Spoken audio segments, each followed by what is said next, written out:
بسم اللہ الرحمن الرحیم۔ السلام علیکم، ہمارے چینل میں خوش آمدید۔ ناظرین، آج میں آپ کے لیے بہت ہی خوفناک، سنسنی خیز اور دلچسپ کہانی لے کر آیا ہوں، لیکن کہانی شروع کرنے سے پہلے آپ سے گزارش ہے کہ اگر آپ ہمارے چینل پر نئے ہیں تو ہمارے چینل کو سبسکرائب کر کے بیل نوٹیفیکیشن کے بٹن کو آن کر لیجئے تاکہ ہماری ہر آنے والی نئی ویڈیو آپ تک سب سے پہلے پہنچے۔ شکریہ۔ وہ دروازہ جو مسافروں کے کمپارٹمنٹ میں کھلتا تھا مقفل تھا۔ کم سے کم مجھے تو وہ مقفل ہی معلوم ہوا۔ یہ واقعی ایک حیرت انگیز بات تھی۔ میں ہوائی جہاز کے اصول و ضوابط سے واقف نہ تھا، لیکن اتنا تو ضرور جانتا تھا کہ یہ دروازہ عموماً مقفل نہیں کیا جاتا۔ یقیناً عام حالات میں یہ دروازہ مقفل نہ کیا جاتا۔ غالباً ہوائی جہاز کی ٹکر کے دھکے سے کواڑ ٹیڑھے ہو کے ایک دوسرے میں پھنس گئے تھے، لیکن اس بات کے متعلق سوچنے اور اس پر غور کرنے کا یہ موقع نہ تھا۔ چنانچہ میں اور جیک ایک دو قدم پیچھے ہٹے اور پھر دوڑ کر ہم نے ایک ساتھ اپنے کندھے سے دروازے کو دھکا دیا۔ فوراً ہی کواڑ 2-3 انچ کے قریب کھل گئے اور ساتھ ہی دوسری طرف سے درد و تکلیف کی ایک گھٹی گھٹی چیخ سنائی دی۔ جیک، آہستہ سے میں نے کہا، لیکن جیک میرے کہنے سے پہلے ہی اپنا کندھا کواڑ پر سے ہٹا چکا تھا۔ چنانچہ میں پھر دروازے کی طرف گھوم گیا اور چیخ کر کہا، صاحب، آپ ہٹ جائیے، دروازے کے قریب سے ہم اندر جانا چاہتے ہیں۔ فوراً ہی دوسری طرف سے کچھ بے معنی بڑبڑاہٹ سی سنائی دی، پھر ایک کراہ، ایک سسکی، اور پھر کپڑوں کی سرسراہٹ اور گھسٹنے کی آواز، جیسے کوئی بڑی تکلیف برداشت کر کے اٹھ کے کھڑا ہونے کی کوشش کر رہا ہو۔ پھر دروازہ کھل گیا اور ہم مسافروں کے کمپارٹمنٹ میں داخل ہوئے۔ فوراً ہی گرم ہوا کا ایک جھونکا میرے سرد چہرے سے یوں ٹکرایا جیسے کسی نے میرے منہ پر تھپڑ رسید کر دیا ہو۔ میرے پھیپھڑوں میں ٹیس کی ایک لہر سی دوڑ گئی، دماغ میں جھنجھنے سے بج اٹھے، اعضاء میں جان سی نکل گئی اور مجھے خوف ہوا کہ میں گر پڑوں گا۔ سخت سردی میں سے نسبتاً گرم مقام میں آ جانے سے انسان کی ایسی ہی حالت ہو جاتی ہے، لیکن یہ عارضی دورہ تھا جو چند سیکنڈ بعد ہی گزر گیا اور میرا جسم اور میرے پھیپھڑے گرمی کے عادی ہو گئے۔ بہرحال میں نے فوراً ہی سنبھل کے دروازہ بند کر دیا۔ ہوائی جہاز کا انجن بند تھا اور برفانی ہوا ہوائی جہاز کے فولادی ڈھانچے سے مسلسل ٹکرا رہی تھی۔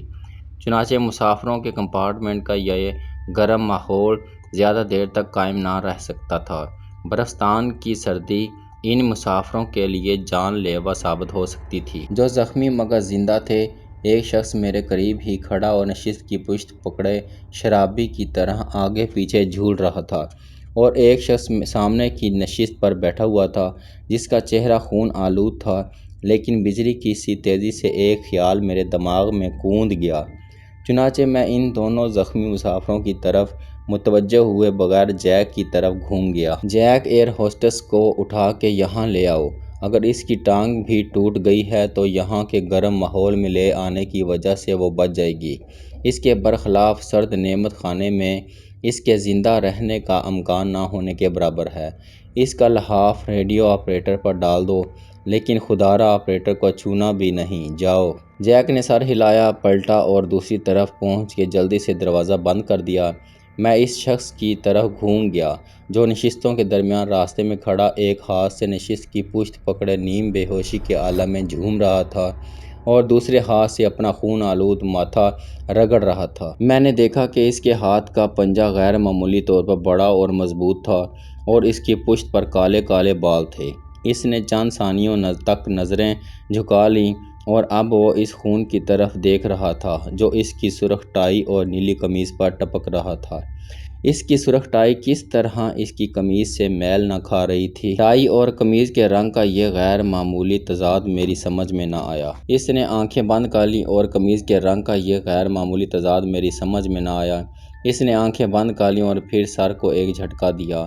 کیوں جناب، کیا ہوا؟ اس نے پوچھا۔ اس کی آواز گہری اور پرسکون تھی۔ آپ کا جہاز ٹکرا گیا، کچھ یاد ہے آپ کو؟ کچھ نہیں، سوائے اس کے کہ ایک زبردست دھکا سا محسوس ہوا اور اس کے فوراً بعد ہی کھرچنے اور گھسٹنے کی زوردار آوازیں سنائی دیں۔ چنانچہ اس کے بعد آپ دروازے سے ٹکرا گئے اور میں نے خون کے ان داغوں کی طرف اشارہ کیا جو دروازے پر صاف نظر آ رہا تھا۔ بیٹھ جائیے، شکر کریں آپ کو کوئی گہرا اور سخت زخم نہیں آیا ہے۔ چنانچہ سب ٹھیک ٹھاک ہو جائے گا۔ اور اب میں مسافروں کے کمپارٹمنٹ میں اس سرے سے اس سرے تک نظریں دوڑا رہا تھا۔ میرا خیال تھا کہ ہوائی جہاز کی اکثر نشستیں بنیادوں سے اکھڑ گئی ہوں گی اور ٹیڑھی ترچھی پڑی ہوں گی، لیکن ہر نشست اپنی جگہ پر قائم تھی۔ اس کے علاوہ میں یہ بھی سوچ رہا تھا کہ خدا جانے مجھے کیا بھیانک اور رکت انگیز مناظر دیکھنا پڑیں گے۔ فرش اور نشستوں پر زخمی پڑے ہوئے ہوں گے، لہو لہان حالت میں، کسی کی کھوپڑی پھٹ گئی ہوگی، کسی کی پسلیاں ٹوٹ گئی ہوں گی اور کوئی محض گوشت کا لوتھڑا بن کے رہ گیا ہوگا۔ لیکن مسافروں کا وہ بڑا کمپارٹمنٹ خاص معلوم ہوتا تھا اور کہیں سے کوئی آواز سنائی نہ دے رہی تھی۔ لیکن وہ کمپارٹمنٹ خالی نہ تھا، پوری طرح خالی نہ تھا۔ اس شخص کے علاوہ جو میرے قریب کھڑا ہوا تھا، کمپارٹمنٹ میں 9 مسافر دوسرے تھے۔ 2 مرد اگلی نشستوں پر پڑے یا بیٹھے ہوئے تھے۔ ان میں سے ایک دوہرے بدن کا، مضبوط کندھوں اور گھنے بالوں والا شخص کہنی کے بل اٹھا، حیرت و استعجاب سے اپنے چاروں طرف دیکھ رہا تھا۔ اس کے قریب ہی ایک دوسرا شخص پڑا ہوا تھا۔ یہ پست قامت اور پہلے سے عمر میں زیادہ تھا، اور مجھے کہنا پڑتا ہے کہ ایسی بھدی ٹائی میں نے عمر میں پہلی دفعہ دیکھی۔ صاف ظاہر تھا کہ یہ دونوں نشست پر ایک دوسرے سے لگے بیٹھے تھے، اور جب ہوائی جہاز برف کے تودے سے ٹکرایا ہوگا تو وہ دونوں ہی دھکوں سے نیچے آ پڑے ہوں گے۔ ان دونوں کی نشست کے پیچھے والی نشست میں ایک شخص تنہا بیٹھا ہوا تھا۔ اسے دیکھتے ہی سب سے پہلے مجھے جو احساس ہوا وہ حیرت کا احساس تھا، اور بات بھی حیرت کی تھی۔ وہ شخص اپنی نشست پر بیٹھا ہوا تھا، یعنی ٹکر کے دھکے سے نیچے نہ آ پڑا تھا۔ صرف یہی نہیں بلکہ وہ ہوش میں بھی تھا اور گھبرایا ہوا بھی نظر نہ آتا تھا۔ وہ کھڑکی کے قریب نشست پر تن کر بیٹھا ہوا تھا۔ اس کی ٹانگیں نشست کے پائیدان پر جمی ہوئی تھیں، اور وہ دونوں ہاتھوں سے اس میز کو پکڑے ہوئے تھا جو اس نشست کے سامنے فرش میں جڑی ہوئی تھی۔ میں نے ٹارچ کی روشنی اس پر ڈالی تو معلوم ہوا کہ وہ پادریوں کا لباس پہنے ہوئے تھا۔ آرام سے بیٹھیے مقدس باپ، میں نے کہا۔ اس نے کوئی جواب نہ دیا۔ وہ اپنی اینک کے پیچھے سے مجھے گھورتا رہا۔ چونکہ وہ زخمی نہ تھا اس لیے میں اس کے قریب سے ہٹ گیا۔ کمپارٹمنٹ کی دائیں طرف کی اگلی نشستوں میں 4 مسافر بیٹھے ہوئے تھے۔ یہ چاروں ہی کھڑکی کے قریب والی نشستوں میں بیٹھے ہوئے تھے۔ ان چاروں میں سے 2 عورتیں تھیں اور 2 مرد۔ دونوں میں سے ایک عورت زیادہ عمر کی تھی، لیکن اس نے اپنے چہرے پر اتنا پاؤڈر اور گالوں پر اتنی سرخی لگا رکھی تھی، بالوں کو ایسی مہارت سے سنوارا گیا تھا کہ وہ اپنی عمر سے 10 سال کم معلوم ہوتی تھی۔ اس عورت کی صورت شکل مجھے جانی پہچانی معلوم ہوئی، لیکن اس وقت میں نے اس پر غور نہ کیا۔ میں نے اس عورت کو کہاں دیکھا تھا؟ وہ بھی ہوش میں تھی اور پلکیں جھپک جھپک کے چاروں طرف دیکھ رہی تھی۔ اس کی آنکھیں اور چہرہ ہر قسم کے جذبات سے عاری تھا۔ دوسری نشست میں بیٹھی ہوئی عورت امیر اور شاہ خرچ معلوم ہوتی تھی۔ اس کے گلے میں قیمتی سمور پڑا ہوا تھا اور وہ نیلے رنگ کا ریشمی لباس پہنے ہوئی تھی۔ یقیناً اس لباس پر اس نے بہت سا روپیہ خرچ کیا ہوگا۔ اس کی عمر 25 سال کے لگ بھگ تھی۔ ہاں، سنہرے اور ریشمی آنکھیں، نیلی، اور چہرے کے نقوش دل آویز۔ اگر ذہن ضرورت سے زیادہ تنگ اور ہونٹ اتنے موٹے نہ ہوتے تو میں سمجھتا ہوں کہ اس کا شمار دنیا کی حسین ترین عورتوں میں ہوتا۔ قدرت نے اسے سب کچھ دیا تھا، لیکن اسے یہ منظور نہ تھا کہ یہ عورت اس قدر حسین بن کر جائے۔ چنانچہ اس نے اس عورت کا ذہن بگاڑ دیا۔ یہ عورت بھی ہوش میں تھی، لیکن پوری طرح ہوش میں نہ تھی، اور سچ تو یہ ہے کہ اس وقت کوئی بھی پوری طرح ہوش میں نہ تھا۔ ان سب کی حالت ان لوگوں کی سی ہو رہی تھی جو تھکن سے چور ہو کر گہری نیند سو گئے ہوں، لیکن کسی ظالم نے انہیں کچی نیند سے بیدار کر دیا ہو۔ دوسرے 2 مرد جو سب سے اگلی نشست پر بیٹھے ہوئے، اب بھی بیداری سے زیادہ خواب کے عالم میں تھے۔ ان میں سے ایک موٹا، تگڑا اور گہری رنگت والا شخص تھا۔ اس کی عمر 50 سال کے لگ بھگ لگ رہی تھی۔ بال گھنے، چمکدار، سفید، اور مونچھوں کی نوکیں چوہے کی دم کی طرح اوپر کو اٹھی ہوئی۔ وہ مونچھوں کی وجہ سے کسی کرنل کا کارٹون معلوم ہوتا تھا۔ دوسرا شخص معمر اور دبلا پتلا تھا۔ چہرے پر ان گنت جھریاں تھیں اور ناک ہونٹوں پر جھکی ہوئی، جو ایک خاص قوم کی خاص نشانی ہے، یعنی وہ یقیناً یہودی تھا۔ حالات اتنے برے نہ تھے۔ میں نے سوچا 8 آدمی اور ان میں سے صرف ایک کا ماتھا زخمی تھا، اور یہ زخم بھی خطرناک معلوم نہ ہوتا تھا۔ دوسرے زخمی نہ تھے۔ غالباً نشستوں کی گدے دار نرم نشستوں کی وجہ سے جہاز کے ٹکرانے کا دھکا مسافروں پر اثر انداز نہ ہو سکا تھا۔ مسافروں کے کمپارٹمنٹ کے انتہائی سرے پر 2 مسافر اور پڑے ہوئے تھے۔ ان میں سے ایک 18-19 سال کی لڑکی تھی جس کے بال بھورے رنگ کے تھے اور جو پٹکے دار برساتی پہنے ہوئے تھے۔ یہ لڑکی 2 نشستوں کے درمیان پڑی ہوئی تھی اور جب میں اس کے قریب پہنچا ہوں تو وہ اٹھنے کی کوشش کر رہی تھی۔ میں نے اسے اٹھانے کے لیے اپنے دونوں ہاتھ اس کی بغل میں دیے تو وہ درد و تکلیف سے چیخ اٹھی۔ چنانچہ میں نے اسے کمر میں سے پکڑ کر آہستہ سے اٹھایا اور نشست پر بٹھا دیا۔ میرا کندھا خدایا میرا کندھا! اس کی آواز چھٹی اور پھٹی اور بھینچی ہوئی تھی۔ بہت درد کر رہا ہے، بہت درد کر رہا ہے۔ اور اس میں تعجب کی کوئی بات نہیں۔ میں نے اس کے بلاؤز کا گریبان نیچے کھسکا کے دیکھا اور اسے پھر اوپر چڑھا دیا۔ بانو، تمہاری ہنسلی کی ہڈی ٹوٹ گئی ہے۔ یہاں بیٹھ جاؤ آرام سے اور اپنا بایاں بازو دائیں ہاتھ میں پکڑے رکھو۔ ہاں یوں۔ بعد میں پٹی کس دوں گا اور وعدہ کرتا ہوں کہ تمہیں ذرا بھی تکلیف نہ ہوگی۔ وہ میری طرف دیکھ کے مسکرائی اور اس کی مسکراہٹ میں شرم بھی تھی اور تفکر بھی۔ میں اس کے قریب سے ہٹ کے ہوائی جہاز کی سب سے آخری نشست کے سامنے پہنچا اور اس شخص پر جھک گیا جو وہاں پڑا ہوا تھا، لیکن دوسرے ہی لمحے میں پھر سیدھا کھڑا ہو چکا تھا۔ اس کا سر یوں ڈھکا ہوا تھا کہ اس کی نبض دیکھنے کی ضرورت ہی نہ تھی، وہ مر چکا تھا۔ میں پلٹ کر جہاز کے اگلے حصے کی طرف چل دیا۔ اب ہر شخص پوری طرح بیدار تھا۔ چند مسافر اٹھ کے کھڑے ہو چکے تھے اور چند اٹھنے کی کوشش کر رہے تھے، اور ان کے دماغ اب تک صاف نہ ہوئے تھے کیونکہ وہ مبہم سوالات پوچھ رہے تھے۔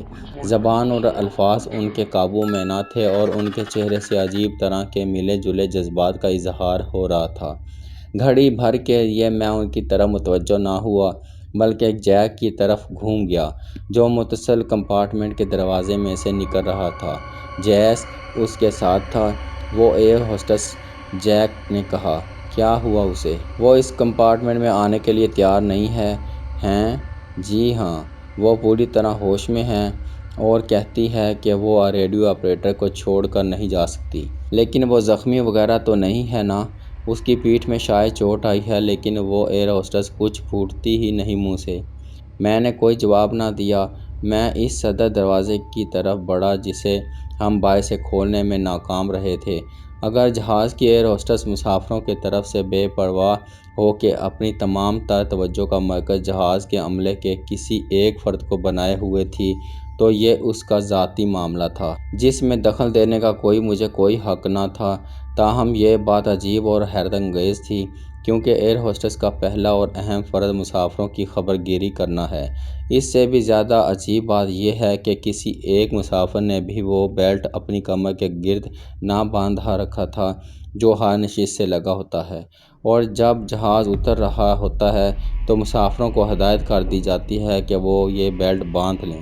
حالانکہ کم سے کم 15 منٹ پہلے جہاز کے عملے اور ساتھ ہی ساتھ مسافروں کو یہ معلوم ہو ہی چکا ہوگا کہ ان کا جہاز گر یا ٹکرایا ہے۔ لیکن یہ عجیب بات تھی کہ نہ صرف مسافروں بلکہ جہاز کا عملہ بھی اس سے بے خبر رہا تھا۔ ایئر ہوسٹس، ریڈیو آپریٹر اور اعلیٰ طیارہ باز سب کے سب اس بات سے بے خبر تھے کہ ان کا جہاز گر رہا ہے، تودے سے ٹکرا رہا ہے۔ یہ ایک معمہ تھا جسے حل کرنے کا وقت یہ نہ تھا، لیکن اس بات پر حیرت ضرور تھی۔ ایسا کیوں ہوا تھا؟ ہوائی جہاز کا حادثہ ہوتا ہے تو اس سے بہت پہلے جہاز کا عملہ مسافروں کو ہوشیار کر دیتا ہے، لیکن یہاں معاملہ ہی دوسرا تھا۔ مسافر اور عملہ جیسے بالکل ہی بے خبر تھے اور حادثہ اچانک اور خلاف توقع ہو گیا تھا۔ اس میں شاید کوئی راز تھا یا ہو سکتا تھا۔ ہوائی جہاز کے بڑے دروازے کا بڑا گول دستہ لاکھ کوششوں کے باوجود نہ گھوما۔ چنانچہ میں نے جیک کو آواز دی۔ ہم دونوں نے مل کر اسے گھمانے کی کوشش کی، ایڑی چوٹی کا زور لگا دیا ہم دونوں نے، لیکن کچھ نہ ہوا۔ دروازہ چوکھٹے میں بری طرح پھنس گیا تھا۔ ٹکر کے دھکے نے ہوائی جہاز کے پورے ڈھانچے میں ظاہر ہے کہ رد و بدل کر دیا تھا۔ بہت سی چیزیں اپنی جگہ سے آگے پیچھے کھسک گئی تھیں اور اسی وجہ سے دروازے کے کواڑ پھنس گئے تھے۔ اگر وہ چھوٹا دروازہ بھی جو میں نے کنٹرول کیبن کے عقب میں دیکھا تھا، اگر اس طرح بند ہو گیا ہے اور یقیناً ہو گیا ہوگا، تو پھر مجبوراً تمام مسافروں کو اسی راستے سے جہاز سے باہر نکالنا پڑے گا جس راستے سے کہ ہم اندر آئے تھے، یعنی ہوا روک میں سے۔ مجھے فوراً ہی ریڈیو آپریٹر کا خیال آیا جس کی کھوپڑی کا پچھلا حصہ پچک گیا تھا، اور میں سوچنے لگا کہ اب اسے ہم کس طرح نیچے اتاریں گے۔ زخم اتنا خطرناک اور ایسا نازک تھا کہ ذرا سی بے احتیاطی ریڈیو آپریٹر کی موت کا باعث بن سکتی تھی۔